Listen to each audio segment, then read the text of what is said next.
দারিদ্রতা খুব খারাপ জিনিস। জাকাতের শাড়ি বলে ইসলামের শাড়ি নেই, জাকাতের লুঙ্গি বলে লুঙ্গি নেই। এগুলো দিলে জাকাত যথাযথভাবে আসলে আদায় হয় না।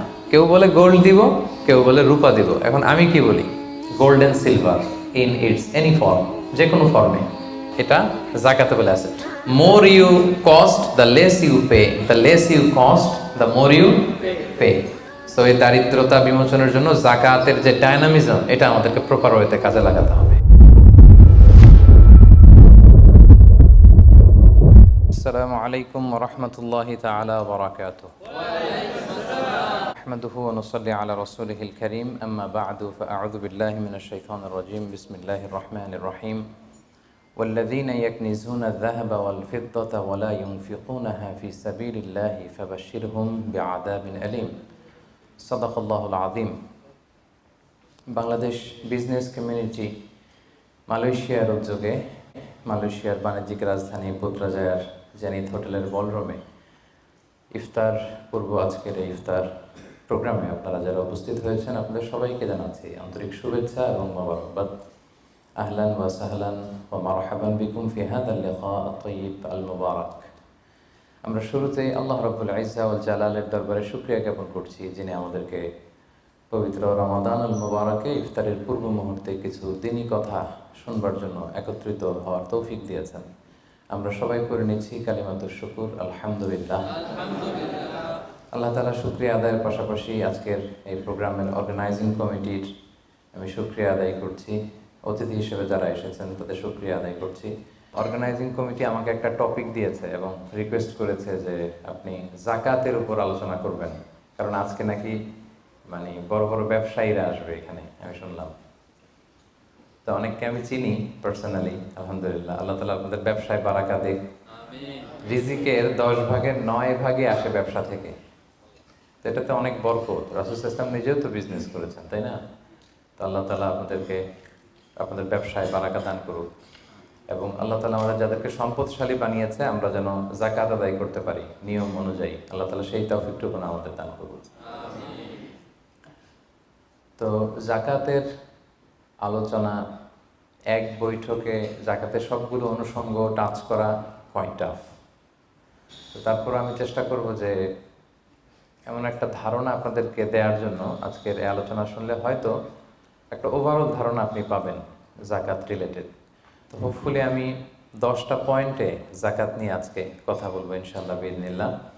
প্রথমে আমি জাকাতের গুরুত্ব ও তাৎপর্য নিয়ে কথা বলবো। এরপর জাকাত আদায় যদি কেউ না করে তাদের শাস্তি কি কোরআনে, সে ব্যাপারে কথা বলবো। এরপর জাকাত আদায়ের কিছু কোরআন বর্ণিত খাত আছে, মন চাইলেই যে কোনো জায়গায় আবার জাকাতের টাকা দেওয়া যায় না, সেই খাতগুলো কি সেগুলো আমরা জানার চেষ্টা করব। তারপর জানবো 4 নম্বরে কাদেরকে জাকাত দেওয়া যাবে না, কিছু লোক আছে যাদের জাকাত দেওয়া যাবে না। এরপর 5 নম্বরে জানবো জাকাত ফরজ হওয়ার কিছু শর্ত আছে, এগুলো।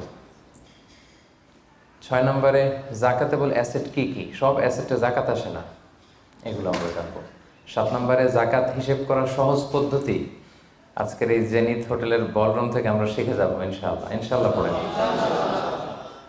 তো কিভাবে সহজে ক্যালকুলেশন করবেন এটা আজকে আমি বুঝিয়ে দিব। তারপরে আমাদের অনেকের কৃষি সম্পদ থাকে, কৃষি সম্পদের জাকাতটা ক্যালকুলেট কিভাবে করতে হয়। আমাদের অনেকের পশু সম্পদ থাকে, এটার জাকাতের ক্যালকুলেশন কিভাবে করতে হয়। এবার সবশেষে 10 নম্বরে বলবো যে কি দিয়ে জাকাত দিলে বা কিভাবে জাকাত দিলে জাকাতটা প্রোডাক্টিভ হবে, ইফেক্টিভ হবে। আমাদের দেশে দেখবেন যে জাকাতের শাড়ি দেয়, খুব পাতলা শাড়ি, নিম্নমানের শাড়ি, যিনি পায় তারাও ইউজ করতে পারে না, কয়েকদিন ইউজ করার পরেই এটা ব্যবহার অযোগ্য হয়ে পড়ে, রং চলে যায়, ছিঁড়ে যায়। তাহলে তো এটা ইফেক্টিভ হলো না, কি বলেন, প্রোডাক্টিভ হলো না। কিভাবে কি দিয়ে জাকাত দিলে জাকাতটা প্রোডাক্টিভ হয় সেটাও আমরা বলবো। তো আল্লাহর মেহেরবানি যে আপনারা খুবই সুশৃঙ্খল, এটা দেখে আমার ভালো লাগছে। বিভিন্ন প্রোগ্রামে একটু বিশৃঙ্খলা হয়, যেটা আমি খুবই অপছন্দ করি। বিশৃঙ্খলা হলে আমি আলোচনা করতে পারি না। এরকম সুশৃঙ্খল পরিবেশ হলে কিছুদিনই কথা শেয়ার করা যায়। তো তাহলে আসুন আমরা মূল আলোচনায় চলে যাই। প্রথমে আমরা বলবো জাকাতের গুরুত্ব এবং তাৎপর্য। সম্মানিত দিনী ভাই এবং বোনেরা, আমরা সবাই জানি যে জাকাত হচ্ছে one of the 5 pillars of Islam. ইসলামের 5টা ভিত্তির একটা, 3 নম্বর ভিত্তি। প্রথমে ঈমান, তারপরে সালাত, তারপরেই জাকাত। একটা খুঁটি, একটা তাঁবুর 5টা খুঁটি থাকে। এর মধ্যে এই তাঁবুর 5টা খুঁটিকে যদি ইসলামের 5টা পিলারের সাথে তুলনা করি, তাহলে মাঝখানের খুঁটিটার নাম জাকাত। মাঝখানের খুঁটি না থাকলে যেমনি তাঁবু উঁচু হয়ে দাঁড়াতে পারে না, তেমনি জাকাত ভিত্তিক অর্থ ব্যবস্থা না হলেও মুসলিম উম্মাহ মাথা উঁচু করে দাঁড়াতে পারে না। যেমন এখন আমাদের জাকাত ভিত্তিক অর্থ ব্যবস্থা নাই, ফলে গোটা বিশ্বে আমরা কিন্তু ওইরকম নেতৃত্ব স্থানীয় বা উন্নতির একেবারে শীর্ষস্থানে ওই পর্যায়ে কিন্তু আমরা যেতে পারি নাই, কারণ জাকাতের যে ডাইনামিজম এটাকে আমরা কাজে লাগাইনি।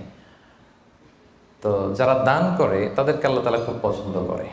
দানশীল ব্যক্তি তিনি কিয়ামতের দিন নিজের আমল নামা দেখে বিশ্বাসই করতে পারবে না এটা তার আমল নামা, কারণ আল্লাহ তাআলা ওই দানের সওয়াবটাকে ফুলিয়ে ফাঁপিয়ে পেলে পুষে পাহাড়ের সমান করে তারপরে আমল নামায় ঢুকিয়ে দিবে। সুবহানাল্লাহ। এবং দানকারী ব্যক্তির যত বালা মুসিবত আছে দানের কারণে আল্লাহ এটা দূর করে দেয়। আরশের নিচে আল্লাহ তাআলা তাকে স্পেশাল ছায়া দিবে কিয়ামতের দিন, যেদিন কোনো ছায়ার ব্যবস্থাপনা থাকবে না। তো এই দানের ব্যাপারটা সব ধর্মে আছে। হিন্দু ধর্মেও কিন্তু দানের ব্যাপারে উৎসাহিত করে। বৌদ্ধ ধর্মে দেখবেন আছে চ্যারিটি, ডোনেশন, ফান্ড রাইজিং, এগুলো আছে। ইহুদি ধর্মে, খ্রিস্ট ধর্মেও আছে। তবে ইসলাম এক্ষেত্রে অনন্য। ইসলাম শুধু দানকে উৎসাহিতই করেনি অন্য ধর্মের মতো, ইসলাম এটাকে ফরজ বানাই দিয়েছে। সুবহানাল্লাহ বলবেন না? নির্দিষ্ট পরিমাণ সম্পদ যদি নির্দিষ্ট সময় পরিমাণ কারো কাছে থাকে, তাহলে তার উপর দান করা ইসলামে কি করে দিয়েছে? ফরজ। অন্য কোনো ধর্ম দানকে ফরজ করেনি, উৎসাহ দিয়েছে সব ধর্ম, কিন্তু ইসলাম এক্ষেত্রে ইউনিক। অন্য ধর্ম দানের ব্যাপারে ইন্সপায়ার করে, ইসলাম এটার অব্লিগেটরি বানিয়ে দিয়েছে, দিতেই হবে। এবং ইসলাম বলে আপনি দান করে জাকাত দিয়ে মোটেও যাকে দিলেন তার প্রতি করুণা করেননি, এটা তাদের প্রতি কিন্তু দয়া না। আমি আজকে যাকে জাকাত দিলাম আমি মোটেও দয়া করিনি, করুণাও করিনি, অনুকম্পাও না, বরং এটা তার হক। এটা কি?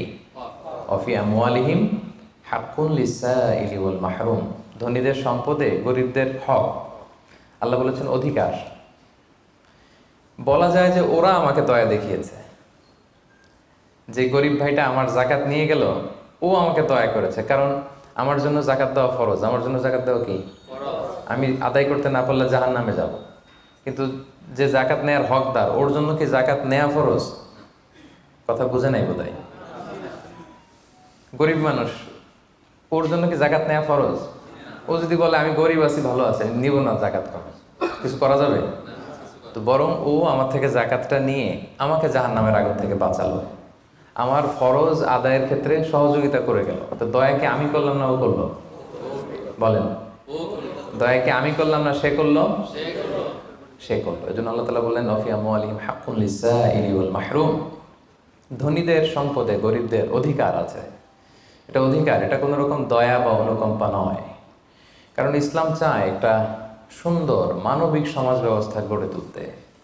শহরের এক পাশে গাছতলা, আরেক পাশে 5 তলা। শহরের এক পাশে 5 স্টার 7 স্টার হোটেল, বৃত্ত, বৈভব, আনন্দ, উল্লাস, এন্টারটেইনমেন্টে মানুষ ফুর্তিতে মজে থাকবে। আর শহরের আরেক পাশে বস্তি, না খেয়ে মানুষ চিকিৎসার অভাবে ধুকে ধুকে মরবে। ইসলাম এটা চায় না। ইসলাম চায় সম্পদের তারল্য সবার হাতে পৌঁছে যাক। কাইলা ইয়াকুনা দুলাতান বাইনাল আগনিয়াই মিনকুম। আল্লাহ বলেন সম্পদ যেন শুধু তোমাদের ধনীদের হাতে কুক্ষিগত না হয়, এজন্য আমি এই জাকাতের ব্যবস্থাপনা করেছি। ফলে সবার কাছে এই জাকাতের অর্থ কিন্তু পৌঁছে যাবে। তাহলে সম্মানিত ভাই এবং বোনেরা, আমরা বুঝলাম এই জাকাত কিন্তু যাদের উপর ফরজ হয়েছে এটা আপনাকে আদায় করতেই হবে, এখানে কোনো ছাড় নেই। এবং এটা গরিবদের অধিকার, এটা সোশ্যাল সিকিউরিটি নেট, যাতে সকলের কাছে অর্থের তারল্য পৌঁছে যায়। এজন্য আল্লাহ তাআলা জাকাতকে ফরজ করেছেন। তাহলে জাকাতের গুরুত্ব তাৎপর্য তো বুঝলেন না? এবার শোনেন, জাকাত ফরজ হওয়ার পরে যদি আমরা জাকাত আদায় না করি তাহলে কি ভয়ঙ্কর শাস্তি হবে। এই আয়াতটা দিয়েই আমি আমার আলোচনা শুরু করেছি, যে ওয়াল্লাযীনা ইয়াকনিজুনা যাহাবা ওয়াল ফিদ্দাতা ওয়া লা ইউনফিকুনাহা ফি সাবিলিল্লাহ ফাবাশশিরহুম বিআযাবিন আলীম।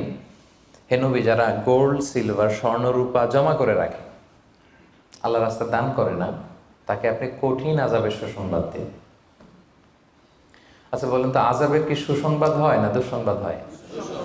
তারপরও আল্লাহ বললেন কঠিন আযাবের সুসংবাদ দিন। তার মানে বোঝা গেল আযাবটা যে খুব ভয়ঙ্কর হবে, আযাবের তীব্রতা বোঝানোর জন্য আল্লাহ এই এক্সপ্রেশন ব্যবহার করেছেন। ছেলে কথা শোনে না, তখন মা বলে দুষ্টামি করতেছো, বাবা আসলে এমন মাইট দিবে মজা টের পাবা। আচ্ছা বলো তো, মাইট দিলে কি মজা লাগে? তো মা তো বলতেছে মজা টের পাবি। তোর বাবা এসে এমন মাইট দিবে মজা টের পাবি। মজা লাগে মাইট দিলে? তো মজার কথা বললেন কেন মা? মাইটটা খুব কড়া হবে, মানে চরম পিট্টি দিবে তোমার বাবা তোমারে, আসুক তোমার বাবা। তো এই শাস্তির তীব্রতা বোঝানোর জন্য বললেন যে মজা। তো আল্লাহ বলতেছেন ওদেরকে কঠিন শাস্তির সুসংবাদ দেন, দুঃসংবাদ বলে নেই। আল্লাহ টিপ্পনি কেটে বললেন যে সুসংবাদ দেন, ইয়াউমা ইউহমা আলাইহা ফি নারি জাহান্নাম। সেদিন এই স্বর্ণরৌপ্য যারা জমিয়ে রেখেছে, জাকাত দেয় নাই, এগুলোর আল্লাহ গলিয়ে খুন্তি বানাবে লোহার। ফাতুকুয়া বিহা জিবাহুহুম ওয়া জুনুবুহুম ওয়া যুহুরুহুম, 3 জায়গায় ছেঁকা দেওয়া হবে। কপালে স্বর্ণরৌপ্য জমা করেছে, ব্যাংক ব্যালেন্স জমা করেছে, জাকাত দেয় নাই, এগুলোর আগুনে জ্বলিয়ে লোহার খুন্তি বানিয়ে কপালে ছেঁকা দেওয়া হবে। এটা কি দুনিয়ার আগুনের ছেঁকা? কথা বলেন। আল্লাহ জাহান্নামের আগুনকে বলেছেন নারুল্লাহিল মুকাদা আল্লাতী তাত্তালিউ আলাল আফইদা। দুনিয়ার আগুন আঙ্গুলে লাগলে আঙ্গুল জ্বলে, পায়ে লাগলে পা জ্বলে। জাহান্নামের আগুন দেহে যেখানেই লাগুক আগে কলিজে জ্বলে যাবে। সেই আগুনে সেই স্বর্ণ রূপাগুলোকে গলিয়ে খুন্তি বানিয়ে কপালে, পাজরে, পিঠে ছেক দেয়া হবে। আল্লাহ তাআলা আমাদেরকে হেফাজত করুক। সাইয়ুতাওয়াকুনা মা বাখিলু বিহি ইয়াউমাল কিয়ামা, যেগুলোর জাকাত তারা দিতে চায় না স্বর্ণরৌপ্য, এগুলোর বেড়ি বানিয়ে কিয়ামতের মাঠেই গলায় পরিয়ে দেয়া হবে। অন্যান্য সব পাপের শাস্তি জাহান্নামে গেলে আগে বিচার, তারপরই না শাস্তি, কি বলেন? এক্সেপ্ট জাকাত। জাকাত যারা দেয় নাই এদের শাস্তি কিয়ামতের ময়দান থেকেই শুরু। অন্যান্য সব শাস্তি জাহান্নামে ঢুকলে, আর জাকাতের শাস্তি সাইয়ুতাওয়াকুনা মা বাখিলু বিহি ইয়াউমাল কিয়ামা, কিয়ামতের মাঠেই গলায় বেড়ি পরানো হবে। বুঝে শুনে সবাই উত্তর দিবেন। আচ্ছা, যেই লোকটাকে কিয়ামতের ময়দানে লক্ষ কোটি মানুষের সামনে লোহার বেড়ি পরিয়ে টানা হলো জাকাত না দেওয়ার কারণে, ও যদি নামাজি হয়ে থাকে, ওর নামাজ কি কাজে লাগলো ওই দিন? বলেন। উনি যদি রোজা রেখে থাকে, ওই দিন ওনার রোজাটা কি কাজে লাগলো? তাহাজ্জুদ পড়তে পড়তে কপালে যদি দাগ ফেলে দেয়, ওই দাগ ওনার কি কাজে লাগলো ওই দিন? কোটি মানুষের সামনে গলায় বেরিয়ে পড়ে যদি আমাকে হেঁচকা টান দেয় জাকাত না দেওয়ার কারণে, তো আমার নামাজ কি কাজে লাগলো বলেন তো? কথা বোঝেন নাই বোধহয়। নামাজ কি কোনো কাজে লাগলো? সো জাকাতের শাস্তি বড্ড ভয়ঙ্কর যারা জাকাত দেয়নি। হাদিসে আছে আতাহুল্লাহু মালান ওয়া লাম ইউআদ্দি যাকাত, আল্লাহ সম্পদ দিয়েছে কিন্তু তারা আল্লাহর রাস্তায় জাকাত দেয় নাই। এই সম্পদগুলোকে একটা সাপের রূপ দেওয়া হবে। সুজা আন আখরা, বুখারীর বর্ণনা। দ্য মোস্ট ভেনোমাস স্নেক, সুজা আন আকরা, টেকো সাপ। সাপের মাথায় পশম হয়, কিছু চুল, পশম। তো জাহান্নামের সেই সাপ এত বিষাক্ত, ভেনোমাস হবে, বিষের চোটে ওই সাপের মাথায় কোনো পশমও থাকবে না। ওই সাপ তাকে পেঁচিয়ে দেওয়া হবে। পেঁচাতে পেঁচাতে এই চোয়ালে এসে সাপটা শুধু ছোবল মারবে, আর কি বলবে জানেন? আনা মালুক আনা কানসুক, আমি তোমার সম্পদ। আমাকে ভোগ করার জন্য ব্যাংকে রেখে দিছিল না ফিক্সড ডিপোজিট করে, জাকাত ক্যালকুলেশন করে দেওয়া নাই? আনা মালুক আনা কানসুক বলতেই থাকবে, এক একটা ছোবল মারবে। আনা মালুক আনা কানসুক, am your wealth, am your bank balance. আমি তোমার সম্পদ, আমি তোমার গহনা, আমি তোমার জুয়েলারি, আমি তোমার অর্নামেন্টস, আমি তোমার গচ্ছিত সম্পদ। হিসাব করে তো দেও নাই, খাওয়ার জন্য রাখছিলা, আজকে খাও। আনা মালুক আনা কানসুক। আমরা কি কিয়ামতের ময়দানে সেই কঠিন আযাব ভোগ করতে চাই? এই কঠিন শাস্তি ভোগ করার ক্ষমতা কি আমাদের আছে? ওয়াখুলিকাল ইনসানু দাঈফা, আল্লাহ মানুষকে দুর্বল করে বানিয়েছে। তো সম্মানিত সুধী, আল্লাহ তাআলা আমাদেরকে, যাদেরকে সম্পদশালী বানিয়েছেন, আমরা যেন হিসেব করে জাকাত দিয়ে দিই, একেবারে নিয়ম মাফিক। আজকে নিয়মটা শিখে যাব, নিয়ম মাফিক আমরা জাকাত দিব। এটা গরিবের হক, গরিবের হাতে বুঝিয়ে দেব। পারা যাবে তো ইনশাআল্লাহ? ইনশাআল্লাহ। 2 নম্বর পয়েন্টও কভার করলাম। 3 নম্বর পয়েন্ট হচ্ছে জাকাত আদায়ের খাত। সব খাতে জাকাত দেওয়া যায় না। জাকাতের টাকা দিয়ে মসজিদ বানানো যায় না। আজকে বুঝে যান, জেনে যান মাসালা। জাকাতের টাকা দিয়ে মাদ্রাসা বানানো যায় না। জাকাতের টাকা দিয়ে কালভার্ট, ব্রিজ বানানো যায় না, কারণ ব্রিজে তো ধনীরাও হাঁটবে, কি বলেন? তো ধনীরা কি জাকাতের টাকা কনজিউম করার কোনো সুযোগ আছে? নাই। তার মানে আল্লাহ তাআলা কোরআনে বর্ণিত 8টা খাত উল্লেখ করেছেন, এই 8টা খাতেই আপনাকে যাকাত দিতে হবে, এর বাইরে যাকাত দিলে হবে না। আল্লাহ তাআলা বলেন ইন্নামাস সাদাকাতু লিল ফুকারাই ওয়াল মাসাকিনি ওয়াল আমিলিনা আলাইহা ওয়াল মুআল্লাফাতি কুলুবুহুম ওয়া ফির রিকাবি ওয়াল গারিমিনা ওয়া ফিস সাবিলিল্লাহি ওয়া ইবনিস সাবিল ফারিদাতাম মিনাল্লাহি ওয়াল্লাহু আলিমুল হাকিম। 8টা খাত, এই 8 খাতের বাইরে আপনি যাকাত দিলে আদায় হবে না। 1 নম্বর খাত হচ্ছে লিল ফুকারা, ফকিরদেরকে আপনি দিতে পারবেন। 2 নম্বর খাত হচ্ছে ওয়াল মাসাকিনি, মিসকিনদেরকে দিতে পারবেন। এখন ফকিরকে মিসকিনকে, ফকির হচ্ছে মানলাহু শাই, যার কিছু জিনিসপত্র আছে, কিছু টাকা আছে, কিছু সম্পদ আছে, কিন্তু ওয়ালা ইয়াকফি, এটা তার হয় না।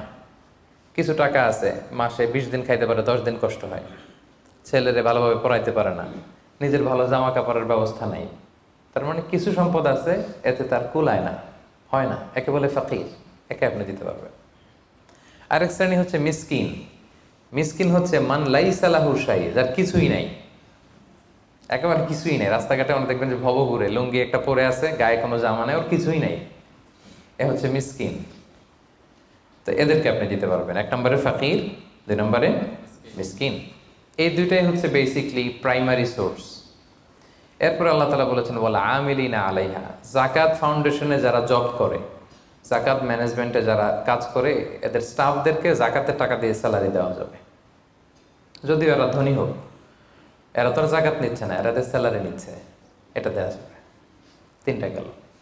ওয়াল মুআল্লাফাতি কুলুবুহুম, বিধর্মী, অন্য ধর্মের, বুদ্ধিস্ট, হিন্দু, আপনি চাইলেন যে এরা যাকাতের টাকা দিয়ে একটু হেল্প করলে হয়তো ইসলামের প্রতি আকৃষ্ট হবে,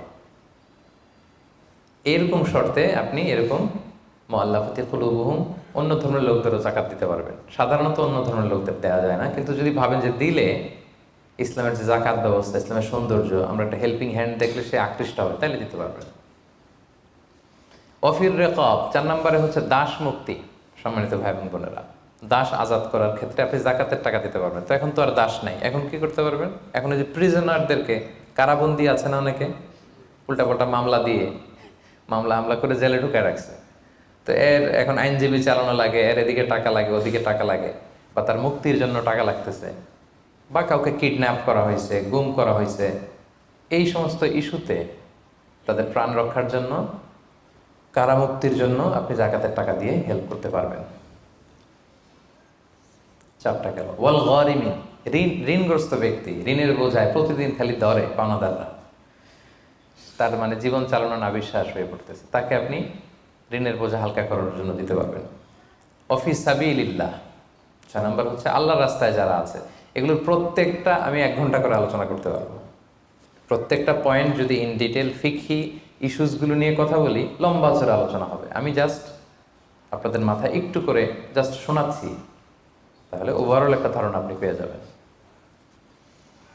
অফিস সাবিলিল্লাহ, আল্লাহর রাস্তায় যারা আছে, এর দ্বারা উদ্দেশ্য হচ্ছে যারা আল্লাহর রাস্তায় জেহাদ করছে, ফিলিস্তিনে আমার ভাইরা জেহাদ করছে, কাশ্মীরে জেহাদ করছে, সশস্ত্র সংগ্রামে তাদের যে যুদ্ধাস্ত্র যা যা প্রয়োজন, এই ক্ষেত্রে আপনি দিতে পারবেন। আধুনিক সময় অনেক স্কলাররা বলে যে এই যে এতিমখানাতে অনেক ছেলে আছে, অনাথ, এতিম, তারপর টাকা পয়সা নাই, তারাও তো তাদের লাইফটা ইসলামের জ্ঞান আহরণের জন্যই ডেডিকেট করেছে, তারাও ফি সাবিলিল্লাহ, ওখানেও দিতে পারবেন। সর্বশেষ হচ্ছে অফিস সাবিলিল্লাহি ওয়াবনিস সাবিল, পথিক। পথিক যদি নিঃস্ব হয়ে যায়, তাকে আপনি যাকাতের টাকা দিয়ে হেল্প করতে পারবেন। ধরেন একজন পথিক, বাড়ি হচ্ছে কেলান্তান, এখন কেলে আইসা মলম পার্টির খপ্পরে পড়া সব শেষ, কিছুই নাই আর, তার সব নিয়ে গেছে। তো এখন সে ওইদিকে কেলান্তানে অনেক ধনী, কিন্তু এইখানে টাকা পয়সা নাই। এখন এই যে তার টাকা নাই, তাকে পৌঁছতে হবে, তা খাইতে হবে, আপনি যাকাতের টাকা দিয়ে তাকে হেল্প করতে পারবেন। এখন অবশ্যই এটা খুব প্রযোজ্য না, কারণ ক্রেডিট কার্ড থাকে বাংলাদেশে, ধরেন বিকাশ শেষ সিস্টেম আছে, বা সামহাও তার কারো নাম্বার মুখস্থ থাকলে ফোন করলে টাকার ব্যবস্থা হয়ে যাবে। কিন্তু শরীয়ত কিন্তু এটাও রেখেছে, পথিক মুসাফিরকে আপনি হেল্প করতে পারবেন। তাহলে এই 8টা খাত ছাড়া কিন্তু সম্মানিত ভাই বোন বোনেরা, আপনি অন্য খাতে যাকাত দিলে যাকাত আদায় হবে? মন মতো দিলে হবে না। কিন্তু 4 নম্বরে আমরা জানবো কাদেরকে যাকাত দেওয়া যাবে না। এতক্ষণ তো জানলাম কোথায় কোথায় দেওয়া যাবে, এবার শুনবো কাদের দেওয়া যাবে না। 1 নম্বর, হাশিমি খানদানের কাউকে দেওয়া যাবে না, বানু হাশিম। মানে রাসূলুল্লাহ সাল্লাল্লাহু আলাইহি ওয়াসাল্লামের বংশধর। আমাদের একটা বংশ আছে না, কেউ মুন্সি বংশ, কেউ চৌধুরী বংশ, কেউ ওই বংশ। রাসূল সাল্লাল্লাহু আলাইহি ওয়াসাল্লামের বংশের নাম কি? হ্যাঁ, কুরাইশের হাশিমি খানদানের বংশ। আর বানু হাশেম, ওনারা কুরাইশ হচ্ছে অনেক বড় একটা গ্রুপ, এটার মধ্যে বানু জাহারা আছে, বানু হাশেম আছে। তো এখানে রাসূল সাল্লাল্লাহু আলাইহি ওয়াসাল্লাম হচ্ছেন বনু হাশেম। বনু হাশেমের লিনিয়েজে যারা আসবে, আপনি যদি জানতে পারেন তিনি বনু হাশেম, আপনি জাকাত দিতে পারবেন না, ওনারা জাকাত খেতে পারবে না। তাদের মধ্যে এখন যদি কেউ গরিব থাকে, আপনি অন্য ফান্ড থেকে দিবেন, এমনি চ্যারিটি করবেন, কিন্তু জাকাতের টাকা আমাদেরকে দেওয়া যাবে না, যেহেতু নবীর বংশের সম্মানিত। জাকাতের খেজুর একবার মদিনায় স্তূপ করে রাখা। রাসূল সাল্লাল্লাহু আলাইহি ওয়াসাল্লামের ছোট নাতি হুসাইন রাদিয়াল্লাহু তাআলা আনহু, তখন তো ছোট পায়ে হাঁটতে হাঁটতে যে ওই জাকাতের একটা খেজুর নিয়ে খাওয়া শুরু করছে। বাচ্চা থাকতে তো সবাই আমরা এরকমই করতাম, খাবার পেলেই কি বিস্কিট দেখলে, চকলেট দেখলে, এটা কার, আমার না কার, এটা দেখার বিষয় না, আগে মুখে দাও। তো হোসেন রাদিয়াল্লাহু তাআলা আনহু জাকাতের খেজুর তো উনি বোঝে নাই, উনি হাঁটতে হাঁটতে যে জাকাতের খেজুর খাওয়া শুরু করছে। রাসূল সাল্লাল্লাহু আলাইহি ওয়াসাল্লাম দূর থেকে দেখে উনি দৌড়ে গেলেন, যে বললেন কিহ কিহ। হাদিসে আছে শব্দটা, আরবিতে বলে কিহ কিহ, মানে আমরা বাংলায় কি বলি, ওয়াক থু, থু মেরে ফেলে দাও, থুতু ফেলো যেটা বলি। রাসূল সাল্লাল্লাহু আলাইহি ওয়াসাল্লাম বললেন লা তা'লাম আন্না লা নাকুলু সাদাকা। নানা ভাই, তুমি কি জানো না যে আমরা সাদাকার মাল খেতে পারি না? নাতিকে শিক্ষা দিচ্ছে, এডুকেট করছে যে হুসাইন, তুমি কি জানো না যে আমরা সাদাকার মাল খেতে পারি না, আমরা তো বানু হাশেম। এবং রাসূল সাল্লাল্লাহু আলাইহি ওয়াসাল্লাম জোর করে ওই খেজুরটা বের করে দিলেন মুখ থেকে। তাহলে বনু হাশেমের কাউকে দেওয়া যাবে না, অমুসলিম কাউকে জাকাত দেওয়া যাবে না, এক্সেপ্ট ওয়াল মুআল্লাফাতি কুলুবুহুম। যদি এই ইস্যু হয় যে এটা দিলে ইসলামের প্রতি তার একটু আকর্ষণ বাড়বে, এরকম হলে দিতে পারবেন, ইন জেনারেলি দেওয়া যাবে না। 3 নম্বর হচ্ছে ধনী কাউকে জাকাত দেওয়া যাবে না, যার টাকা আছে এরা জাকাত দেওয়া যাবে, পয়সাওয়ালা কাউকে না। তবে এখানে এক্সেপশন হচ্ছে ওই যে ওয়াল আমিলিনা আলাইহা, জাকাত সেন্টারে যদি জব করে স্যালারি দেওয়া যাবে। পথিক হয়ে যদি নিঃস্ব হয়ে যায়, আসলে ধনী, তো রাস্তায় টাকা পয়সা হারাই ফেলছে, তাকে দেওয়া যাবে। আল্লাহ রাস্তায় জেহাদ করতেছে, ধনী, কিন্তু জেহাদের সামগ্রীর মধ্যে যদি জাকাতের সম্পদের কিছু থাকে, ওটা উনি ইউজ করতে পারবে। 4 নাম্বার, ঔরসজাত সম্পর্কের কাউরে জাকাত দেওয়া যায় না। হ্যাঁ, আপনার বাবা, আপনার মা, আপনার নানা নানি, দাদা দাদি, যত উপরে যাক, এদেরকে আপনি জাকাত দিতে পারবেন না। আপনার নিচের যারা, আপনার ছেলে মেয়ে, আপনার নাতি নাতনি, এদের ছেলে মেয়ে ছেলে মেয়ে ছেলে মেয়ে যত যাবে, যত নিচে যাক, জাকাত দিতে পারবেন না। গেল। 5 নাম্বার হচ্ছে স্বামী তার স্ত্রীকে জাকাত দিতে পারবে না। কেন? কারণ স্ত্রীর ভরণ পোষণ দেয়া স্বামীর জন্য কি ফরজ বা ওয়াজিব। তা আপনার তো তার ভরণ পোষণ দিতে হবে, জাকাত দেবেন কিভাবে? স্ত্রী দিতে পারবে হাজবেন্ডকে। ইন এনি কেস, আসলে হাজবেন্ড ওয়াইফের মধ্যে জাকাত দেওয়ানোর সম্পর্ক নাকি? তো ভালোবাসার সম্পর্ক, স্বামী স্ত্রীর মধ্যে তো ভালোবাসার সম্পর্ক। তো ইন এনি কেস ইসলাম বলে যে প্রত্যেকে কিন্তু ইন্ডিভিজুয়াল। একটা জিনিস খেয়াল রাখবেন, আপনি আর ভাবির জাকাত কিন্তু একসাথে হবে না, বুঝতে পারছেন? ভাবির জাকাত ভাবি দিবে, আপনার জাকাত আপনি দিবেন। ইসলামে প্রত্যেককে আলাদা ইন্ডিভিজুয়াল হিসেবে আল্লাহর কাছে দাঁড়াইতে হবে। নামাজের হিসাব যেমনি আমার আলাদা, আমার বউয়ের আলাদা, জাকাতেরটাও আমার আলাদা, আমার স্ত্রীর আলাদা। অনুরূপভাবে যাদের ভরণ পোষণের দায়িত্ব আপনার কাঁধের উপর, তাদেরকে আপনি জাকাত দিতে পারবেন না, কারণ এটা আপনার দায়িত্ব, এজন্য পারবেন না। এবার জাকাত ফরজ হওয়ার শর্ত আছে, এই শর্তগুলো আমরা শুনব। 5টা শর্ত। প্রাইমারি শর্ত হচ্ছে নেসাব পরিমাণ সম্পদের মালিক হওয়া, আর এটা হাওলানিল হাওল, 1 বছর থাকা। এগুলো হচ্ছে প্রাইমারি শর্ত। আরও 3টা সেকেন্ডারি শর্ত হচ্ছে আল মিলকিয়া, পূর্ণ ওনারশিপ থাকা, আর জিয়াদা, এটা আপনার অতিরিক্ত টাকা এটা হওয়া, আর হচ্ছে আদামুদ্দুয়ুন, ঋণ না থাকা। এই 5টা শর্ত আমি ব্যাখ্যা করলে আপনি বুঝবেন। 1 নম্বর হচ্ছে নিসাব পরিমাণ সম্পদের মালিক হওয়া। আপনি সামান্য কিছু সম্পদের মালিক হইলে এখান থেকে জাকাত দিতে হবে, শরীয়ত কিন্তু এটা বলে নাই। সুবহানাল্লাহ। আপনি জাকাতের নিয়ম শুনলে দেখবেন যে ইসলাম কতটা ব্যালেন্সড। একটা থ্রেশহোল্ড আছে, একটা স্ট্যান্ডার্ড আছে, এই মানে গেলে দিবেন। সেটা কত? সেটা গোল্ড আর সিলভার দিয়ে রাসূল সাল্লাল্লাহু আলাইহি ওয়াসাল্লাম দিয়েছেন, কারণ তখন গোল্ড আর সিলভারের কয়েন ছিল, মুদ্রা ছিল। আগে কিন্তু সোনা আর রূপা দিয়েই মুদ্রা বানানো হতো, পরে এটা পেপার মানি শুরু হয়েছে, কাগজের টাকা। তো একটা হচ্ছে দিনার আর একটা দিরহাম। তো রাসূল সাল্লাল্লাহু আলাইহি ওয়াসাল্লাম যে থ্রেশহোল্ড বেঁধে দিয়েছেন সেটা হচ্ছে 7.5 তোলা স্বর্ণ বা 52.5 তোলা রূপা। আই রিপিট, এটা সবাই জানেন আশা করি, যে 7.5 তোলা স্বর্ণ আর 52.5 তোলা রূপা। আধুনিক সময়ে গ্রাম দিয়ে দোকানদাররা হিসাব করে। তো গ্রাম দিয়ে যদি আপনি বুঝেন তাহলে 85 গ্রাম স্বর্ণ অথবা 595 গ্রাম রূপা, এটা হচ্ছে থ্রেশহোল্ড নিসাব, অথবা এর সমপরিমাণ অর্থ ক্যাশ টাকা যদি আপনার কাছে থাকে তাহলে আপনি নিসাবের মালিক হয়েছেন। যেদিন আপনি এই নিসাবের মালিক হবেন ওই দিনটা আপনি ডায়েরিতে টুকে রাখবেন, কারণ এটা যদি 1 বছর আপনার কাছে এরকম থাকে, 1 বছর পরে যে আপনি জাকাত দিবেন, কিভাবে দিবেন আমি সামনে বলবো। তো এই নেসাব নিয়ে একটা প্রবলেম আছে। প্রবলেমটা হচ্ছে 7.5 তোলা স্বর্ণ আর 52.5 তোলা রূপার দাম কিন্তু এক না। 52.5 তোলা রূপার দাম খুব কম আর 7.5 তোলা স্বর্ণের দাম অনেক বেশি। এটা হইল একটাই কম আর একটা বেশি। ঘটনা হচ্ছে রাসূল সাল্লাল্লাহু আলাইহি ওয়াসাল্লাম যখন এই থ্রেশহোল্ডটা বেঁধে দিয়েছিলেন নিসাবটা, তখন দুইটার মান সমান ছিল। তখন 7.5 তোলা স্বর্ণ দিয়ে 52.5 তোলার মতো রূপা পাওয়া যেত, অথবা কেউ 52.5 তোলা রূপা বিক্রি করলে 7.5 তোলা স্বর্ণ পেত। কিন্তু পরে সিলভার ফল করতে শুরু করলো, ফল করতে করতে আজকে এই অবস্থা। গোল্ড আবার খুব একটা ফল করে নাই, ফলে গোল্ডের স্টেবিলিটিটা এখনো রয়ে গিয়েছে। তো এখন আপনি কোনটা ধরে দিবেন জাকাতটা? যদি আপনি রূপা ধরেন, কথার কথা, রূপা যদি এই 1 ভরির দাম 1000 টাকা হয়, তাহলে 52.5 ভরির দাম কত? 52,500 টাকা।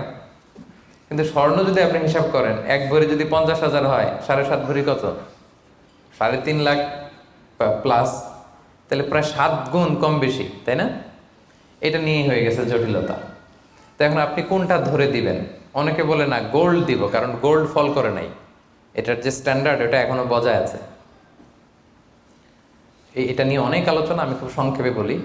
কেউ বলে গোল্ড দিব, কেউ বলে রূপা দিব। এখন আমি কি বলি? আমি আপনাদেরকে সাজেস্ট করব আপনারা রূপারটা ধরবেন। রূপারটা ধরলে কি লাভ হবে জানেন? দুই দিকেই লাভ, আপনারও লাভ, যিনি নিবে আরও লাভ। রূপারটা ধরলে বেশি সংখ্যক লোক জাকাত দান করতে হবে, তাই না? আর বেশি সংখ্যক গরিব লোকও টাকা পাবে, কি বলেন? তো দুই পক্ষে লাভ হইল না। এখন প্রশ্ন করতে পারেন, হুজুর ও পাইছে ওর লাভ, আমার লাভ কি? আপনার তো সবচেয়ে বড় লাভ, আপনি তো সওয়াব পাবেন আখিরাতে। এটা আমাদের বেশি দরকার না? কি বলেন? যিনি গ্রহীতা উনি পেয়ে লাভ, তার লাভ হইল, আর যিনি দাতা তিনি সওয়াব পেয়ে লাভবান হইলেন, তিনি সম্মানিত জাকাত দাতা হইলেন। অল্প আসুক না, ধরেন আপনার 1000 টাকা জাকাত আসছে, তো আপনি যদি 1000 টাকা জাকাত দেন, এটা আপনার হৃদয়ে একটা প্রশান্তির কারণ হবে না যে আমি সম্মানিত জাকাত দাতা, আলহামদুলিল্লাহ, আই এম এ জাকাত পেয়ার। এবং এত বড় একটা ফরজ ইবাদতের লিস্টে যে আপনি ঢুকতে পারছেন, এটাও তো কম কিসে, কি বলেন? এজন্য স্বর্ণেরটা না ধরে রূপারটা ধরবেন। আপনাদের যে টাকা পয়সা, আপনাদের তো হীরা দিয়ে করা দরকার আপনাদের নেশা। এনিওয়ে, তো এজন্য আপনারা রূপারটা ধরবেন, তাহলে লোকজন উপকৃত হবে বেশি, সম্মানিত ভাই এবং বোনেরা। তাহলে 5টা শর্তের প্রথমটা তো বুঝে গেছেন, নিসাব, কি বলেন? নিসাব বুঝে গেছেন না? 2 নম্বর শর্ত হচ্ছে শুধু এই নেশাব পরিমাণ সম্পদের মালিক হইলেই হবে না ভাইরা, এটাকে হাল আনিল হাউল বলে, মানে 1 বছর আপনার কাছে থাকতে হবে। দেখেন ইসলাম কতটা ভারসাম্যপূর্ণ। কিছু টাকা আপনার কাছে থাকলে এই জাকাত দাও না, এটা 1 বছর থাকতে হবে। যদি দেখা যায় যে আপনার সব খরচ শেষে 1 বছর এই টাকাটা আপনার কাছে অলস পড়ে আছে, তাহলে বোঝা গেল যে আপনি সম্পদশালী এবং আপনার অর্থের একটা স্টেবিলিটি আছে, কি বলেন? তাহলে আপনি নেশাব পরিমাণ সম্পদের মালিক হলেন, এবং 1 বছর যদি থাকে, 1 বছর শেষে আপনি জাকাত দিবেন। এই বছরটা কিন্তু সৌর বছর না, সোলার ইয়ারে হিসাব করলে হবে না, এটা লুনার ইয়ারে, চান্দ্র বৎসরে। খেয়াল রাখতে হবে, সৌর বছর জানুয়ারি ফেব্রুয়ারি মাসের যে হিসাবটা, এটা 365 দিনে 1 বছর। কিন্তু যেটা লুনার ইয়ার, চন্দ্র বছর, এটা কতদিন 1 বছর কে জানে? কেউ জানেন না? 300 হ্যাঁ 354 দিন, রাইট, 354 দিন, সামান্য কিছু সময়। তো 11 দিনের কিন্তু এখানে ডিফারেন্স আছে, 11 দিনের ডিফারেন্স আছে। তো আপনি হিসেব করবেন হচ্ছে চান্দ্র বছর অনুযায়ী, সৌর বছর অনুযায়ী না। তো সৌর বছর অনুযায়ী যদি করেন, তাহলে আপনার জাকাত কিন্তু 2.5% থাকবে না। চান্দ্র বছর অনুযায়ী আপনার 2.5%, সৌর বছর করলে ওইটা 2.58% হয়ে যাবে, একটু বাড়বে না? কারণ কতদিন বেশি?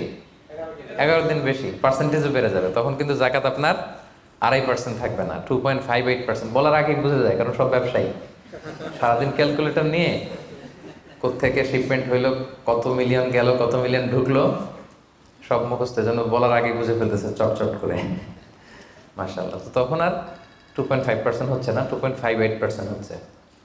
তাহলে সম্মানিত ভাইরা, আপনি ধরেন, উদাহরণস্বরূপ ধরেন যে আপনি গত রমজানের 20 তারিখে সর্বপ্রথম নিসাব পরিমাণ সম্পদের মালিক হয়েছিলেন। তো তারপরে আপনি খেয়াল করবেন যে দেখি সারা বছর এই পরিমাণ অতিরিক্ত অলস টাকা আমার কাছে পড়ে থাকে কিনা। থাকতে থাকতে থাকতে থাকতে এই রমজানের 20 পর্যন্ত দেখেন যায় টাকা ওইটা তো আছে, আরও হয়েছে টাকা। তো তার মানে আপনি এখন জাকাত দিবেন, যেহেতু নেসাবের মালিকও হয়েছেন, আবার পূর্ণ একটা চন্দ্র বছরও আপনার অতিক্রম করেছে, স্থায়ী হয়েছে, তখন আপনি জাকাত হিসাব করবেন। তাহলে দুইটা শর্ত বুঝলেন না? 3 নাম্বার হচ্ছে ওনারশিপ। আপনার মালিকানা থাকতে হবে, যে সম্পদটা আছে খালি আপনার কাছে টাকা থাকলেই হবে না, এটা কমপ্লিট, আরবিতে তাসাররুফ বলে, কমপ্লিট ওনারশিপ আপনার থাকতে হবে। এখন একজনের আমানতের টাকা আপনার আছে, ওইটা আপনি জাকাত দিতে পারবেন? একজন 5 লাখ টাকা আমানত রাখছে, আপনি এটা জাকাত দেওয়া শুরু করছেন, হবে? সেটা তো উনি জাকাত দেবে, এটা তো আপনার আমানতের টাকা, এই টাকা তো আপনার বুঝাই দিতে হবে। তো আমানতের টাকা কিন্তু কমপ্লিট ওনারশিপ আমার থাকে না, এটার হিসাব আমি করবো না। তো এটা বুঝে গেলেন। 4 নাম্বার হচ্ছে এই টাকা আপনার অতিরিক্ত হইতে হবে, আরবিতে বলে জিয়াদা।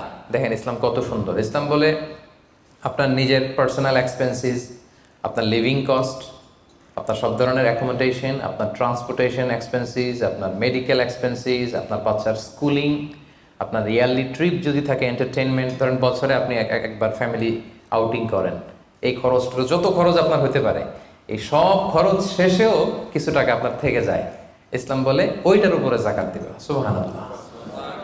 জিয়াদা, অতিরিক্ত হওয়া শর্ত। আপনার লাগে, যদি আপনার এই টাকা লাগে, ওটা তো আপনি ইউজ করবেন। আপনার টাকার ব্যবহারের জন্য সবচেয়ে বেশি হকদার কে? আপনি নিজে। আপনার সব খরচ আলহামদুলিল্লাহ সুন্দরভাবে চলে, এরপরেও নিসাব পরিমাণ টাকা বছরব্যাপী যখন আপনার রয়ে গেল, ইসলাম বলে জাস্ট 2.5%। সুবহানাল্লাহ। তাহলে অতিরিক্ত হইতে হবে। সর্বশেষ শর্ত, 5টা শর্তের সর্বশেষ শর্ত হচ্ছে ঋণ থাকতে পারবে না। ঋণ থাকলে ওইটা জাকাত থেকে বাদ যাবে। ধরেন আপনার আছে 5 লক্ষ, কিন্তু আবার ঋণও আছে 5 লক্ষ, কথার কথা, তো এটা তো আপনি আগে ঋণ দিবেন, আপনি তার জাকাত দিতে পারবেন না। এই কথাটা কি বুঝতে পারছেন? আচ্ছা, ঋণ ভাই 3 ধরনের। কয় ধরনের? 3 ধরনের। একটা হচ্ছে আপনার একবারে পরিশোধ করতে হবে, এরকম ঋণ থাকে না, যে আমি মুরাদ ভাইয়ের কাছ থেকে 1 লক্ষ টাকা নিলাম, আজকে আমার জাকাতের হিসাব করার ডেট, তো 1-2 মাসের মধ্যে টাকাটা দিতে হবে। তো তখন এই যে 1 লক্ষ টাকা উনি পাবে, এই টাকাটা আমি বাদ দিব আমার অন্যান্য অ্যাসেট থেকে।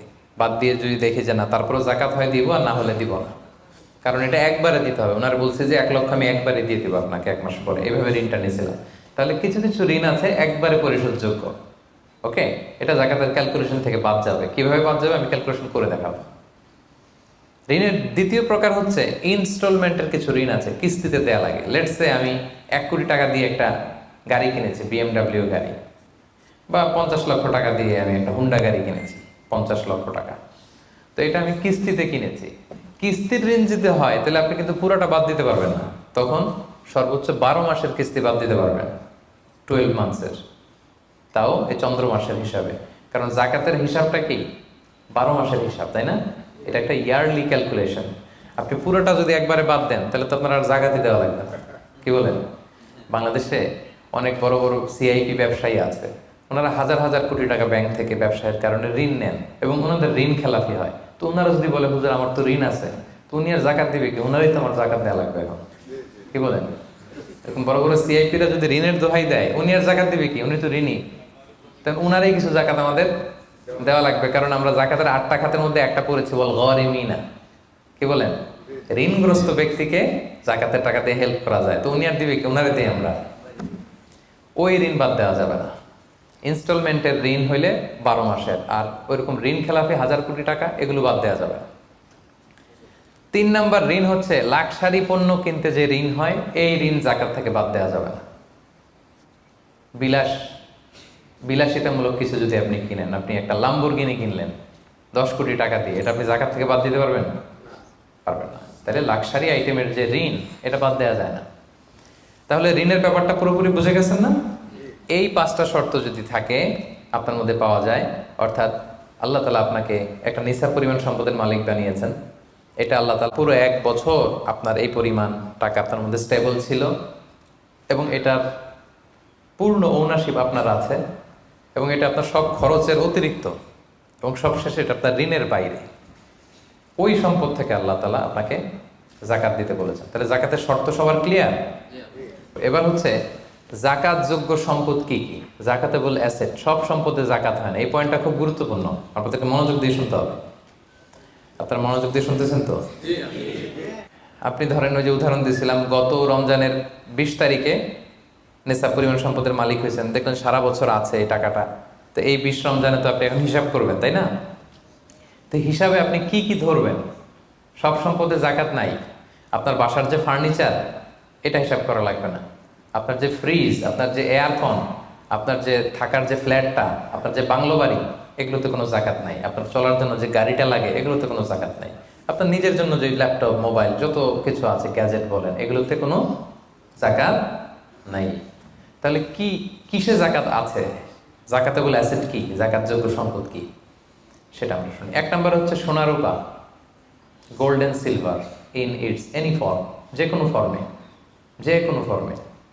এটা জুয়েলারি হোক, অর্নামেন্টস হোক, এটা বার হোক, বিস্কিট হোক। অনেকে গোল্ডের বার কিনে না, দেখবেন 999 ফাইনেস্ট গোল্ড, একেবারে খাপটাত নাই, 24 ক্যারেটের গোল্ড, 999 লেখা থাকবে এটার উপরে চকচকে, আপনার গোল্ডের বার, গোল্ডের বিস্কিট। অনেকে শখ করে গোল্ডের প্লেট টেট, তৈজসপত্র এগুলো কিনে। হ্যাঁ, স্বর্ণের ঘড়ি অনেকে কিনে।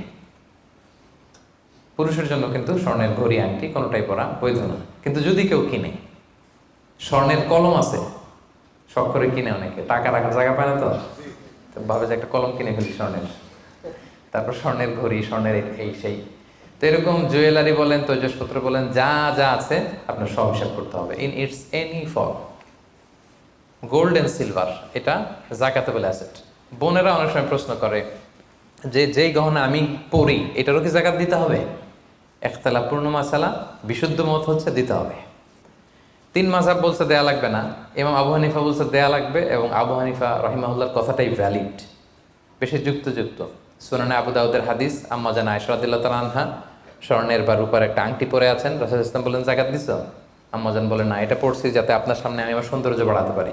রাসূল সাল্লাল্লাহু আলাইহি ওয়াসাল্লাম বললেন হাসবুকি মিনান নার, জাহান্নামে ঢোকাতে এটাই যথেষ্ট। সাথে সাথে জাকাত দিয়ে দিলেন আম্মা জান আয়েশা। তো আম্মা জান আয়েশা তো এটা পরিহিতা ছিলেন, কি বলেন।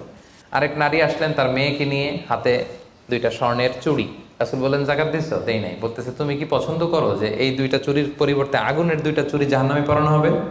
ওই মহিলা ভয়ে তাড়াতাড়ি খুলে দিচ্ছে, ইয়া রাসূলুল্লাহ নেন, পুরোটাই দিয়ে দিলাম। তো এই হাতের বালাও কিন্তু ওই মেয়ে হাতে পড়া ছিল, তাই না? এতে করে বোঝা যায় যেই জুয়েলারি আমার বোনেরা আপনারা ইউজ করেন, সেটারও জাকাত দিতে হবে, সেটারও জাকাত দিতে হবে। আপনার সিন্ধুকে থাক, গলায় থাক, আপনি সব কাউন্ট করে জাকাত দিবেন। তবে আপনি বিক্রয় মূল্য হিসাব করবেন, কারণ আপনি 1 লক্ষ টাকা দিয়ে একটা নেকলেস কিনছেন, বেচতে গেলে কি 1 লক্ষ পাবেন? কথা বোঝেন নাই? পাবেন? এটার সাথে খাদ আছে, এটার মেকিং চার্জ আছে, জুয়েলারি দোকানেরও একটা মেকিং চার্জ রাখে। তো আপনি যখন আপনার নেকলেসটা বিক্রি করতে যাবেন, ওরা 20% কাট করে দিবে।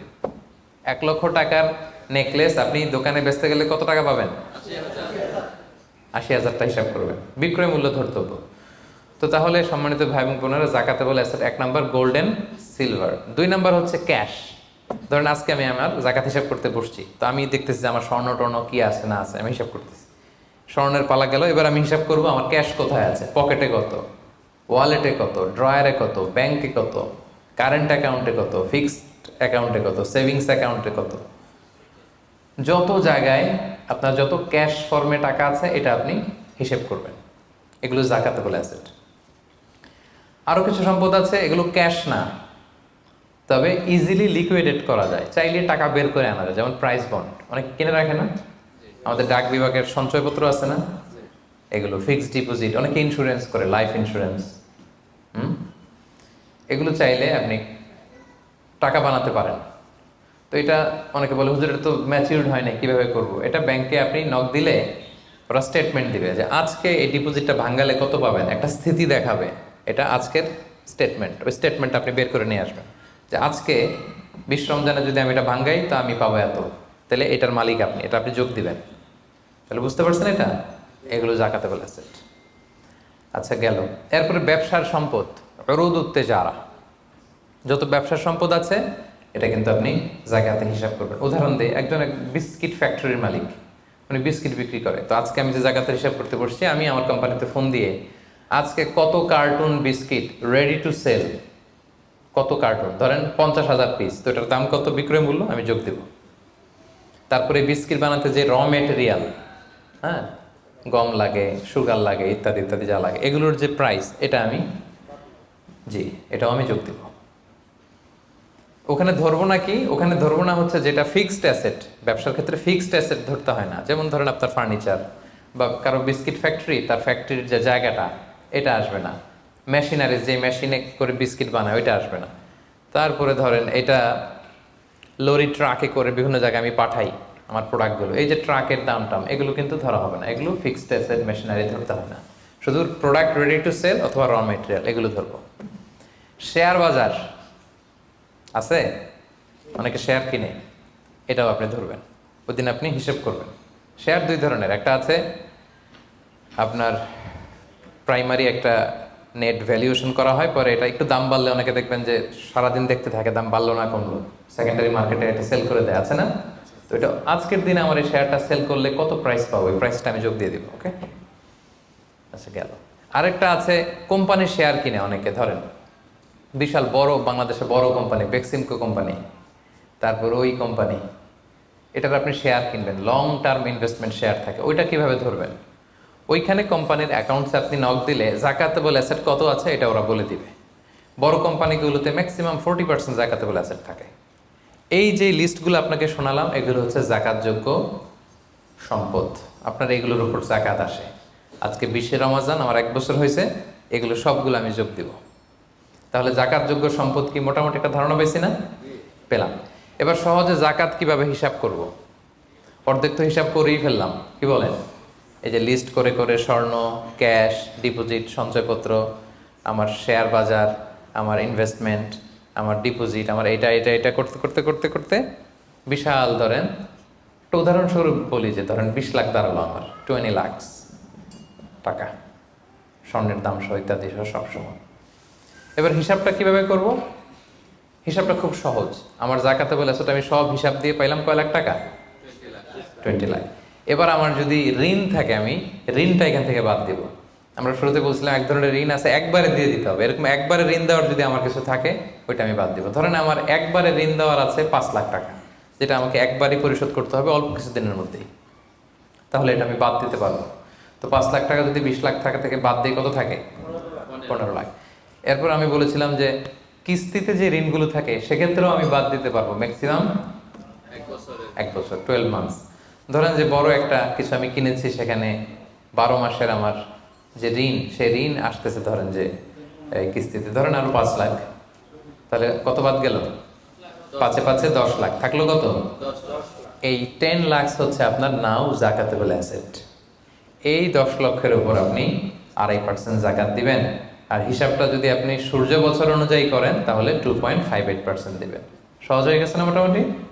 হ্যাঁ, মোটামুটি সহজ হয়েছে না? এরপর এক একজনের এক এক ধরনের বিজনেস, এক এক ধরনের কোশ্চেন থাকবে। এটা পার্সোনালি কোনো মুফতির কাছে বা যে কোনো স্কলারের কাছে আপনার পার্সোনাল আলাদা করে হিসাব করা লাগলে এটা করে নেবেন। কিন্তু ওভারঅল জাকাতের কিভাবে ক্যালকুলেট করতে হয় এবং প্রসেসটা কি, রাইট প্রসেস, এটার একটা ধারণা তো আপনারা পেয়েছেন নাকি? বুঝতে পারছেন না সবাই? আচ্ছা, এরপরে বলেছিলাম ফসলের জাকাত, মানে কৃষি সম্পদের জাকাত। কিছু চাষ করলেই জাকাত দিতে হয় না, এটার একটা নিসাব আছে। সেটা হচ্ছে কমপক্ষে 18 মণ। কমপক্ষে কয় মণ? 18 মণ। কমপক্ষে 18 মণ হইলে ফসলের জাকাত দিতে। আল্লাহ বলেন, ইয়া আইয়ুহাল্লাযীনা আমানু আনফিকু মিন তাইয়্যিবাতি মা কাসাবতুম ওয়া মিম্মা আখরাজনা লাকুম মিনাল আরদ। জমিন থেকে যেটা উৎপন্ন করে দেই এটাও আল্লাহর রাস্তায় দান করো। ওয়া আতু হাক্কাহু ইয়াওমা হাসাদি, যেদিন ফসল হারভেস্টিং করে ঘরে তুলবেন ওই দিনই জাকাত দিতে হবে। মজার ব্যাপার হচ্ছে ফসলের ক্ষেত্রে বা কৃষিজ পণ্যের ক্ষেত্রে কিন্তু 1 বছর অপেক্ষা করা লাগে না। এর আগে টাকা পয়সা, স্বর্ণালঙ্কার, এগুলো 1 বছর আছে কিনা দেখতে হয়।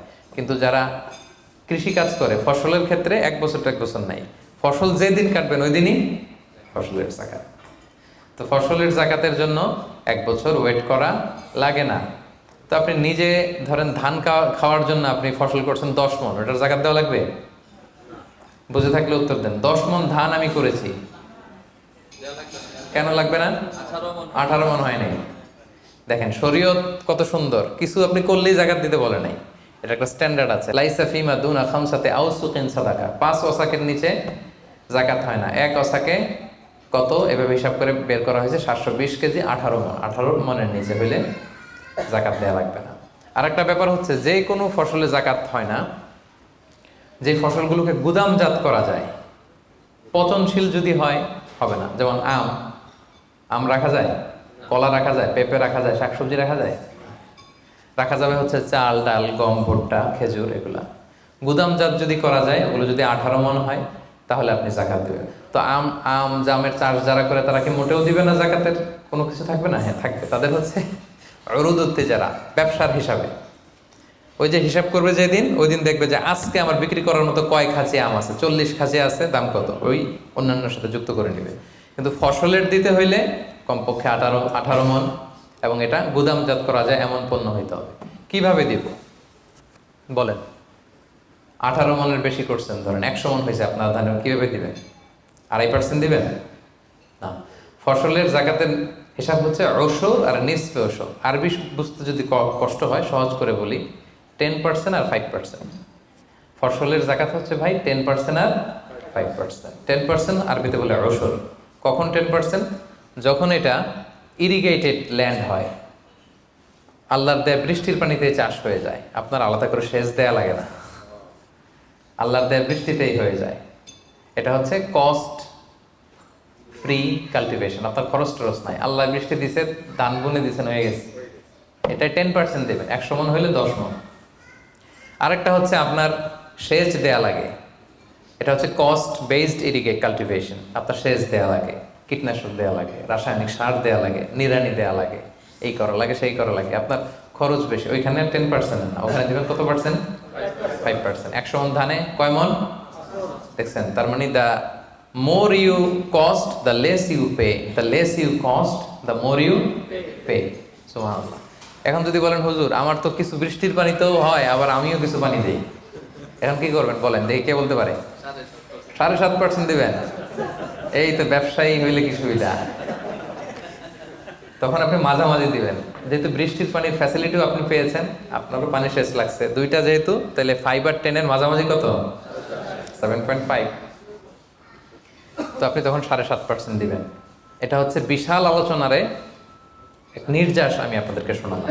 চলে গেল কৃষি সম্পদ। এবার পশু সম্পদের জাকাত কিভাবে দিবেন?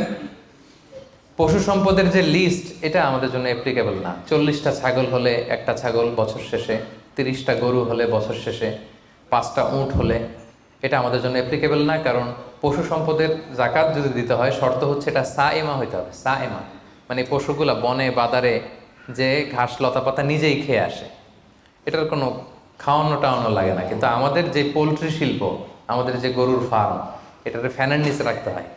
অস্ট্রেলিয়ান গাভী যারা পালে দেখবেন উপরে ফ্যান, যে দারোয়ান ওর ফ্যান নাই, কিন্তু গরুর উপরে ফ্যান, কারণ এই বাতাস না খেলে ওটা বাঁচবে না। ওইটারে ইঞ্জেকশন দিতে হয়, ওইটারে এই দিতে হয়, ওইটার ভুসি খাওয়াও, ওইটারে এই খাওয়াও। তো এই পোলট্রি শিল্প, হ্যাচারি শিল্প, দুধের বিজনেস যারা করে, তাদের আসলে রাসূল সাল্লাল্লাহু আলাইহি ওয়াসাল্লাম যে পশু সম্পদের জাকাতের যে লিস্ট বলেছেন, ওইটার আওতাভুক্ত হবে না। তো তারা কি কোনো জাকাত দিবে না? দিবে।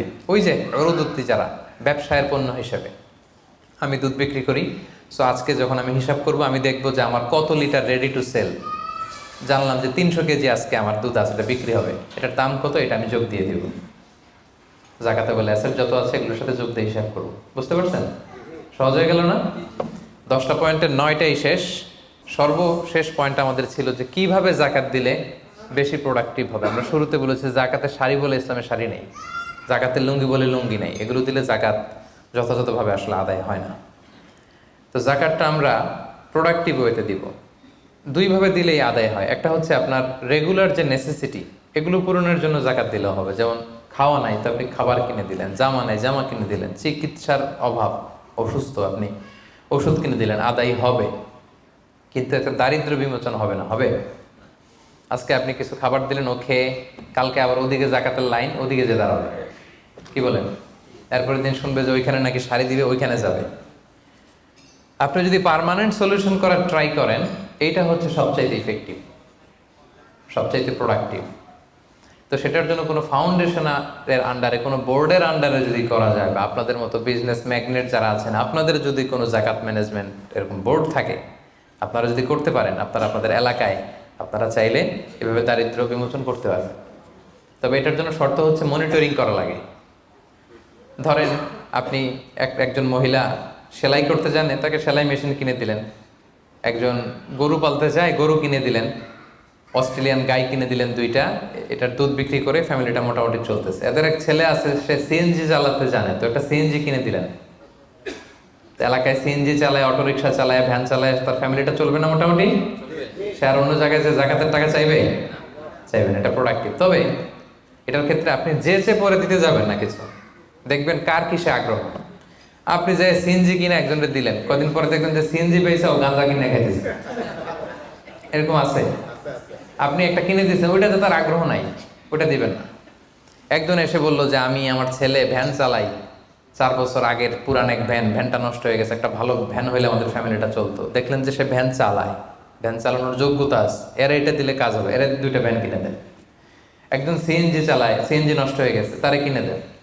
গরু পালার অভ্যাস আছে, নিতে চায়, স্বাবলম্বী হতে চায়, তাকে দেন। একজন এসে বললো যে আমার ছেলেটারে আমি বিদেশ পাঠাইতে চাই, ও যদি বিদেশে যায় আমার ফ্যামিলিটা সচ্ছল হবে, 5 লক্ষ টাকা লাগবে ওরে পাঠাতে। আমরা গরিব মানুষ 2 লাখ জোগাড় করছি, আর 3 লাখের জন্য পাঠাইতে পারতেছি না। চমৎকার, যদি দেশের বাইরে পাঠানো যায়। আপনি ওখানে 3 লাখ টাকা দিয়ে ছেলেটারে বিদেশে পাঠাই দিলেন, ওর প্রবাসী হিসেবে ও যে টাকা পাঠাবে, ওর পাঠানো টাকায় ওর ফ্যামিলিটা সচ্ছল হয়ে গেল, ঠিক না? এইভাবে যাকে যেটা দিলে, এটা আপনি বুঝবেন, যার ক্ষেত্রে যেটা অ্যাপ্লিকেবল, তাকে যদি আপনি ওইভাবে জাকাতের টাকাটা দেন, ওটা বেশি প্রোডাক্টিভ হবে, ওটা বেশি ইফেক্টিভ হবে। এইভাবে প্ল্যান করে করে যদি আপনারা আপনাদের জাকাতের টাকাগুলো যারা হকদার তাদের হাতে তুলে দিতে পারেন, একাত্তর সে স্বাবলম্বী হবে, দারিদ্র বিমোচন হবে, এবং সমাজ থেকে আমাদের দারিদ্রতা উঠে যাবে।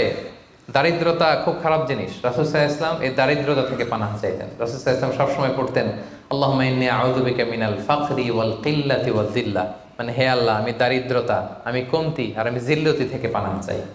রাসূল সাল্লাল্লাহু আলাইহি ওয়াসাল্লাম সবসময় দারিদ্রতা থেকে পানাহ চাইতেন। সো এই দারিদ্রতা বিমোচনের জন্য জাকাতের যে ডায়নামিজম, এটা আমাদেরকে প্রপার ওয়েতে কাজে লাগাতে হবে। আশা করি যে 10টি পয়েন্টে আপনাদের সাথে জাকাত ম্যানেজমেন্টের উপর আলোচনা করেছি। সবাই বুঝতে পারছেন না পয়েন্টগুলো? ওভারঅল কিভাবে জাকাত প্রসেসটা হয়, জাকাত দিতে হয়, একটা ধারণা হয়েছে না? আল্লাহ তাআলা আমাদের সবাইকে কথাগুলো বোঝার ও আমল করার তৌফিক দান করুন। আল্লাহ তাআলা তার মেহেরবানিতে আমাদের যাদেরকে সম্পদশালী বানিয়েছেন, আমরা যেন জাকাত দিয়ে ধন্য হতে পারি, আল্লাহ তৌফিক দান করুন। আমরা যেন এই জাকাতের মাধ্যমে দারিদ্রতা বিমোচন করতে পারি, অভাগা সুবিধা বঞ্চিত মানুষের মুখে যেন আমরা হাসি ফোটাতে পারি, আল্লাহ তাআলা তৌফিক দান করুন।